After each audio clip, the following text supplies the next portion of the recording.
Kevin Lowe of the Rangers joins us now. And Kevin, now having tied this series, do you have to feel satisfied heading to Vancouver? Well, it's nice to get a win in our, in our back pocket, and never satisfied losing a game at home. But I think we've played fairly well in both games, and we've been a good road team all year. In fact, we had the best record in the National Hockey League on the road, so we feel real confident we can win in other teams' buildings, and hopefully we can go in Vancouver and play the type of game that we'd like to.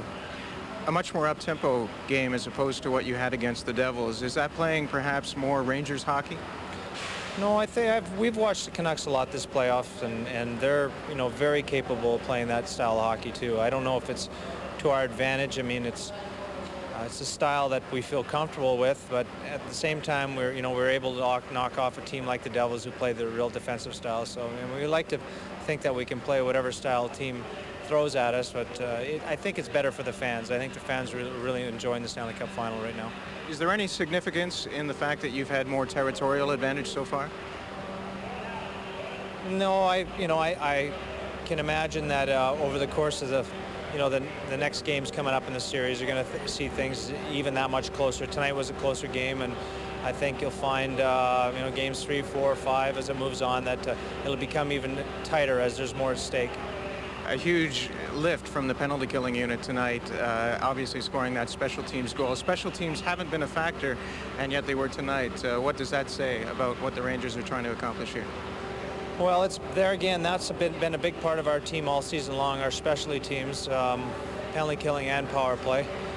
And, anytime you can shut down the opposition with names like, Burry and Linden and Brown on defense and Adams and so forth, they got good scoring, and you can never totally do it, or you can never do it all the time or shut them down totally.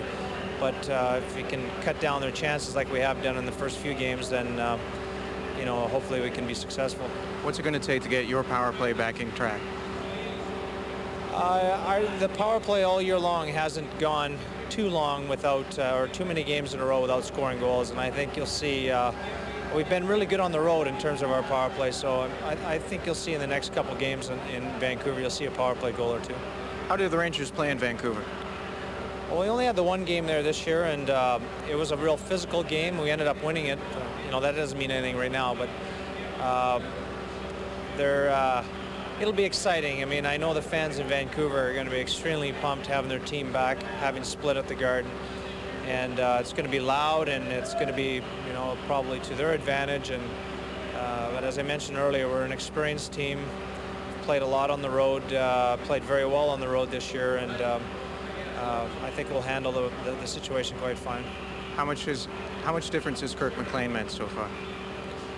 Well, great goaltending is a key to a team moving on in the playoffs and being successful, and the job that Mike Richter's done for the Rangers is quite comparable to what Kirk McLean has done for the Canucks, and we feel real comfortable. We keep playing our game, we can win some hockey games. Thanks for joining us. Good luck in Game 3. Okay, thanks a lot.